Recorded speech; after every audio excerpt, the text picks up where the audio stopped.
Morning, Ali. Morning, Alan. All good, thanks. All good. Danny was, it just seems a bit strange because I was at West Ham and a couple of guys who were away were big Liverpool fans and they were shaking their head in dismay, and then suddenly, yes, get in. 98 minutes. Did you see that coming? There was pressure building throughout that, but Liverpool did not play well. It's all right, Jurgen Klopp saying that they played well at points. The goal, the equaliser from Firmino, was only their second shot on target in the whole game at that stage. And that took them to 61 minutes, to have their second shot on target. I think it was Harvey Elliott not far before that. They were poor last night, Liverpool. And I think you saw that in the fact they took off, the two fullbacks, who more often than not are an outlet and provide opportunities for players. They lacked creativity at times. I thought Newcastle, yes, they did try and stifle the game. They did try and disrupt it as often as possible. But why wouldn't you? You're going to Anfield. Yeah. That's what you have to do in those situations. Any team would do that. So that wasn't a huge problem. But I thought Newcastle's tactics were good. They put a high press on. Isak's goal was a fantastic strike. The first sort of opportunity. Looks a player, doesn't he, down there? He looks a part, eh? He does. He was also very unlucky as well not to score a second. Yeah. There was a marginal offside decision. Liverpool got lucky on that one. Could have easily been 2-0. But I feel for Eddie Howe because, yes, you have to play to the final whistle. We know that.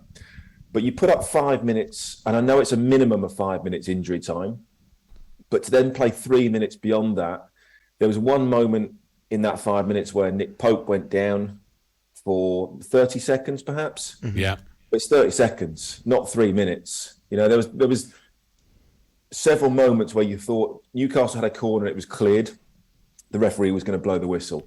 Then there was a free kick on the halfway line, you thought he was going to blow the whistle, he didn't. He kept playing, and of course Newcastle were punished. Carvalho with a fantastic strike from the corner, and Eddie Howe will be disappointed about that. But I think he's right to ask the question to the referee: how do you turn 5 minutes into 8 when there's only a slight injury for somebody in that 5 minutes for 30 seconds. Danny, do you think the referee was influenced in any way, shape or form by Newcastle's tactics? And that's not a criticism of Newcastle's tactics because they're well within their rights. I'm damn tooting if I'm going to Liverpool, with my team, I'm going to make it as difficult and as awkward as I possibly can. And I think Eddie Howe's side did that, but also played very, very well. Do you think there was something in the back of the referee's mind that says, look, I'm just going to let this go another minute or so?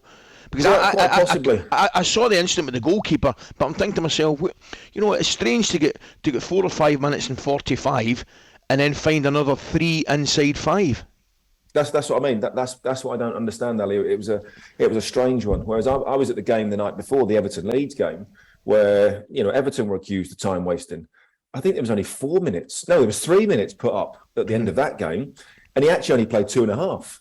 Injury time, which is even stranger.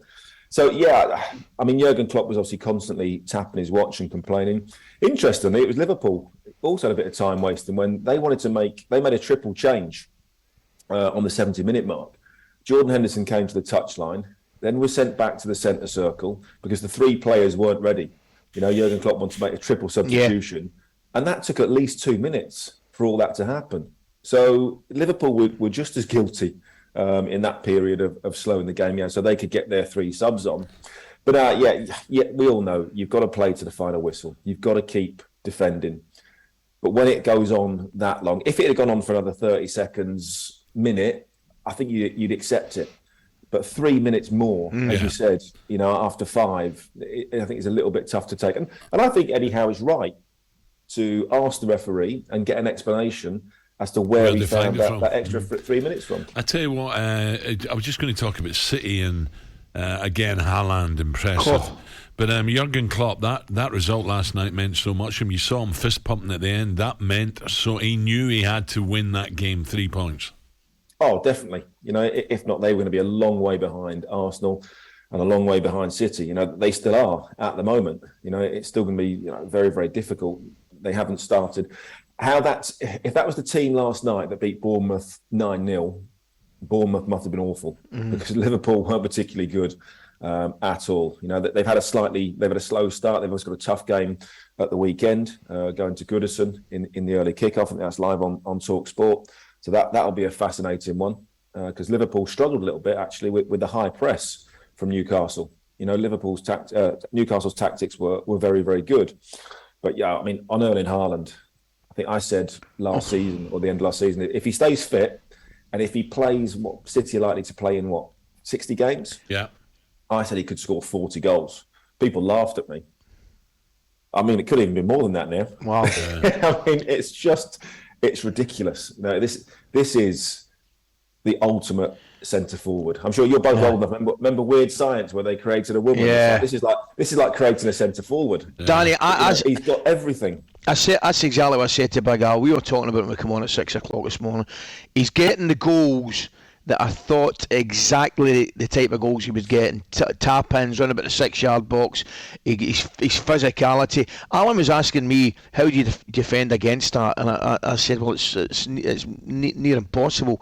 But I'm thinking to myself, how do you defend it? Do you attempt to keep a high line because he's quick and he can run in behind? But I think that's your only chance is to, in some way, shape or form, attempt to keep him out the box, which is extremely difficult.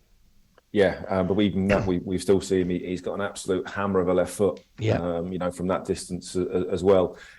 You've got to try and stop the service, I guess. But when you've got so many creative players, to be able, they're 4-5-0 up, and they bring on Kevin De Bruyne. Yeah. You know, it's not the worst bench in the world, is it? No, I think City are phenomenal, and if they get going, well, even more so than now, and they keep this going.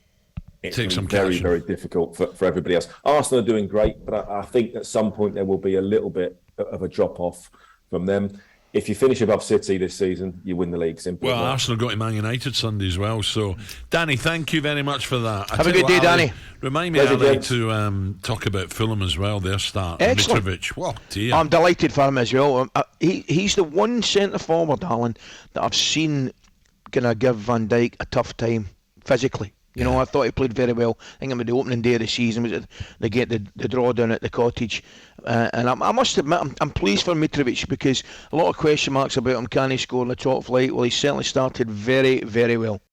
talkSPORT Breakfast with Alan Brazil, Thursday and Friday morning 6 till 10 on AM, on DAB, via the talkSPORT app and on your smart speaker.